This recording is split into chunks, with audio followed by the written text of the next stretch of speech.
नमस्कार दोस्तों, आपका अपना चलो अपना भोजपुरी में बहुत बहुत स्वागत है। आप लोग खेसारी लाल को फैन है तो वीडियो को लाइक शेयर कमेंट जरूर ए रहा नहीं जाता, तड़प ही ऐसी है ना। नहीं मेरी बात करते हैं खेसारी लाल तो बहुत दिन के बाद एक बहुत ही बवाल गाना ला रहे हैं, जो कि सॉन्ग का नाम है बिहार में हुई, जो कि स्वर है खेसारी लाल यादव और शिल्पी राज। गीत है अखिलेश कश्यप दीपक मलबली का, संगीत है गोलू गुलजार का, कंपोजर है आदर्श सिंह का, जो कि काफ़ी बेहतरीन सॉन्ग ला रहे हैं। जो कि इसका पोस्टर थोड़ी देर पहले ही रिलीज़ किया गया। मैंने सोचा जल्द से जल्द आप लोग को ये न्यूज़ खेसारी लाल यादव को बताओ। मैं आप लोग को बता दूँ, खेसारी लाल यादव के साथ निभाई श्वेता मेहरा।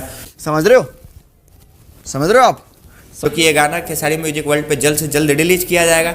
आई होप आप लोग को वीडियो अच्छा लगे तो लाइक कर दे, चले पर चैनल को सब्सक्राइब कर ले ताकि ऐसे अपडेट लाता रहो। आप हमसे बात करना चाहते हैं, हमसे जुड़ना चाहते हैं, नीचे डिस्क्रिप्शन में इंस्टाग्राम का लिंक दिया गया, वहाँ से बात कर सकते हैं, जुड़ सकते हैं। मिलते हैं नेक्स्ट वीडियो में, तब तक के लिए धन्यवाद, बाय। खत्म, bye bye, tata, goodbye, गया।